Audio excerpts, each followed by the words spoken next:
Um, I think of them and I thank them for their support. And above all, I thank Yael for thinking of us and being with us at the time. That's Archive Hospital. Thank you very much.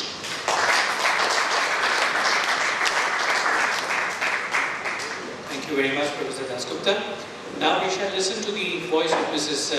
Jo Cohen, representing the alarmingly dwindling Jewish community in the city of Calcutta.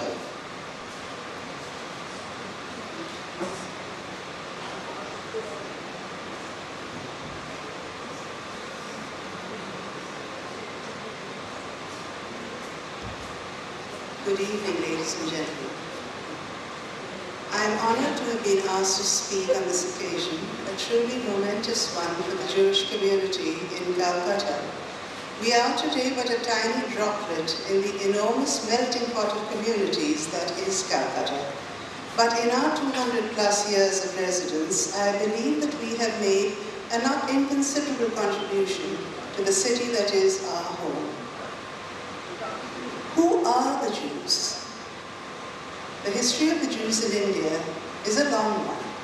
Jewish refugees from Roman oppression are said to have settled in Cranganore in South India in the first century of the Christian era, that is nearly 2,000 years ago.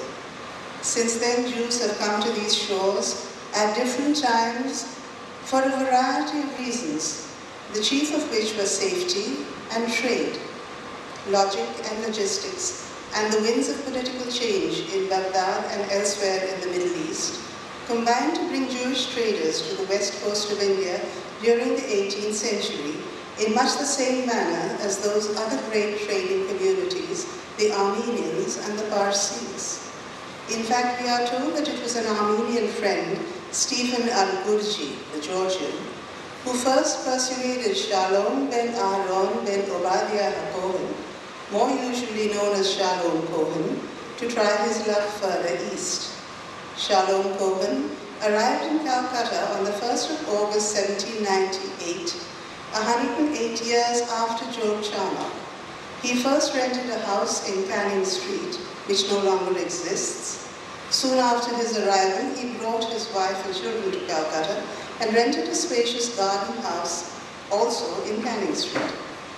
Calcutta was a central point in the trading network that stretched from Shanghai in the Far East to Alexandria on the shores of the Mediterranean, and thence into Europe.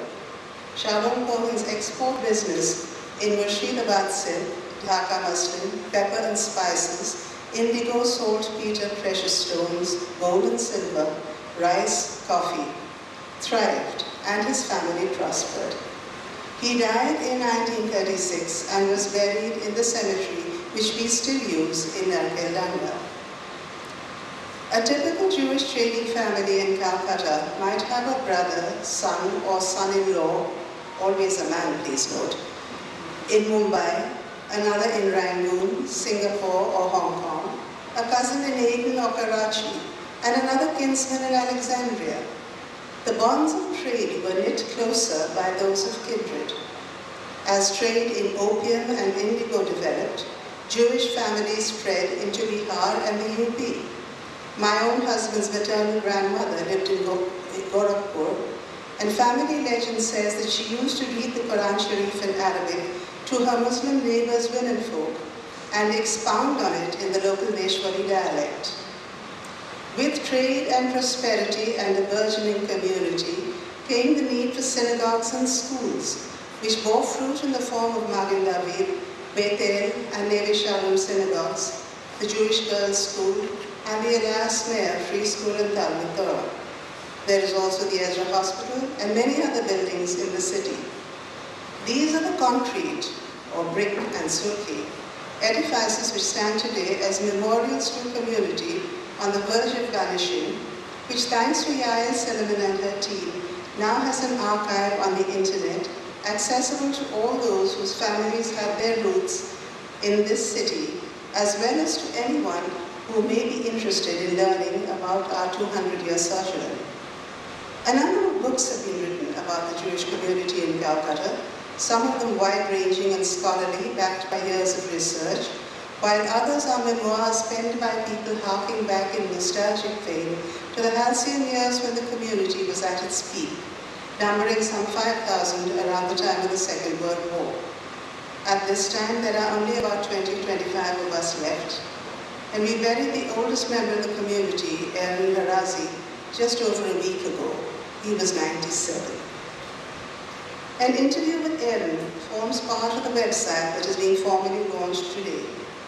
What Yael and her team have achieved is in an entirely different dimension from any record that may have been compiled before. An audio-visual, easily accessible archive, almost tactile in its elaborate detail. I am sure that members of the Calcutta diaspora and other parts of the globe will derive great pleasure and comfort from this labor of love, which will enable them to share with their children and grandchildren so many aspects of the lives they used to lead and such a wealth of information about our history.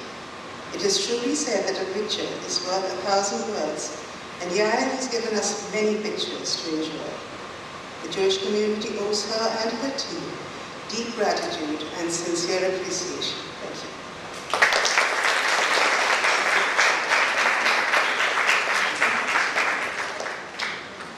Thank you. Thank you very much, Mrs. Cohen. With those various remarks setting the backgrounder and providing the right mood, we now come to what we have so curiously assembled here this evening for, to the presentation of Yael Silema. So may I request her to please come forward and make her presentation, following which I'm sure we would still have a little time for a few questions to her or even some supplementary information from members of the audience. So, Ed, it's all yours. First, can you hear me? Hello, check. Can you hear me now? Yeah. Okay, well, first of all, a very, very big thank you to all of you here today. There are many people here who helped with the archive. I'm not going to have the time to thank each one of you individually. Dr. Dasgupta, you are very humble. I am a person who knows nothing about technology. I was simply the idea behind the project, but I couldn't have done it without Dr. Amlan Dasgupta and the fantastic team of students who were tireless and devoted, and day after day I would nudge them and worry them and ask them, have they loaded this picture, have they done this, have they done that, and they always did much better work than I ever expected. So a huge thank you to Jadavpur University, a huge thank you to Fulbright, because it will enable me to continue the work, and like Mr. Kapoor said, there are many, many people here who gave me a great deal of moral support, because I could not have done this on my own. I want to invite all of you to also look at the archive, which will be launched today. It's very easy to then remember. It's www.jewishcalcutta.in, and I'm going to show you some of the highlights of the archive, and I also want to take the opportunity to show a short film clip, which the wonderful students of Jadavpur also made. And then I want to inaugurate a poster exhibition, because we're going to have 30 posters in the synagogue. This Victoria Memorial, this beautiful space, was booked up for years to come, so we couldn't show the posters today, but we'll show you 2 of the posters at the end of my talk. So I'll just go ahead and start with the presentation I prepared. So these are all images of the archive. There's a section on personalities, and actually this is my great ancestor, because my father's family from Syria, Aleppo, were the first Jews that came to Calcutta in 1798. This is not the first Jew, this is his son-in-law, but it's the first portrait that was ever done of somebody from our community. You can see from his garb, he's very much an Arab Jew. We don't think of Arabs and Jews together, but indeed we were Arab Jews. They spoke Arabic, and they wrote Arabic in the Hebrew script. And for all intents and purposes, he looks like a wonderful Middle Eastern gentleman. So why do I have a picture of a crown over here?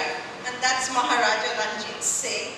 The reason I have it over here is that Shalom was actually the court jeweler to the Nawab of Awadh, and also to Maharaja Ranjit Singh.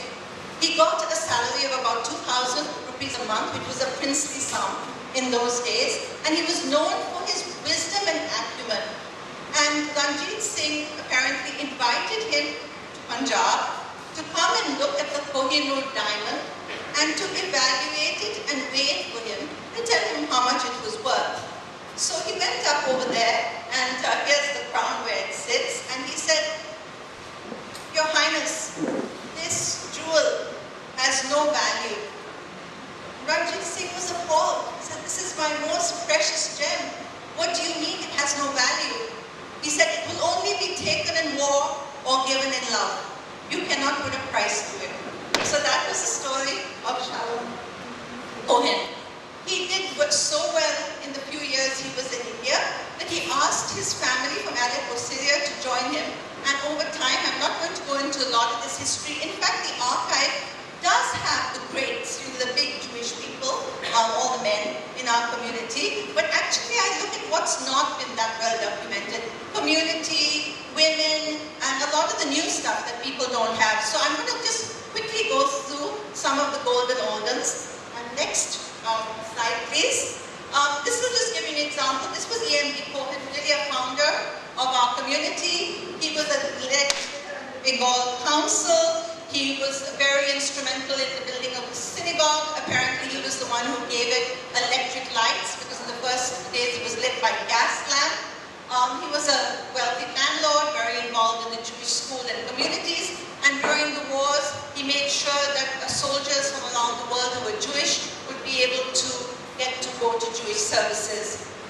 This is a rupee note, a 10 rupee note. It's 1920. And what's interesting about this, it's signed by Mr. Gabe, okay, who was a Jewish gentleman from our community, who was in the Reserve Bank of India, as was Sir David Ezra, who was actually, I think he was the head of, I forgot the title, but he was also on the board of the Reserve Bank of India. This is Sir David Ezra, who is also one of the most renowned members of our community. He was one of the industrialists of India, along with Sassoon. And here's a picture of Mr. Sassoon. And like Joe told you, the Sassoons are very well known in Bombay, but they had a Calcutta branch too. And what's interesting about this, it says Manchester, Bombay, Calcutta, Karachi, giving you a sense of how wide in scope this trading network was. Next. Can you hear me, everybody? Yeah? Okay. I next wanted to jump forward because there's so much in this archive, and I wanted to talk about women, because you know I'm a feminist. I think that's my primary identity, and I really didn't know how much women in my community did till I started working on the archive. So I'm going to talk about Rachel Duet Cohen, who was one of the first people in Calcutta Medical College, 1892, Tabitha Solomon, one of the first women who qualified as a dentist and then worked free in the city, providing this service. I didn't know about Regina Guha either. She was the first woman to file a petition in the Calcutta High Court for women to be plaintiffs. 1914, she was refused, and later in 1920, a Parsi woman was able to file, and women were indeed made plaintiffs. Her sister was one of the most well-known Jewish women in our community, Hannah Cohen. Here you see her with Pandit Nehru. She was with Gandhiji. Here she's with Mao Zedong. She was very involved in the Indian National Congress and played a great role in terms of work with women and children. There were not only people in the Congress Party from our community. I was surprised to find there were a lot of people in the Communist Party as well. Some who even were editors of the Communist newsletter.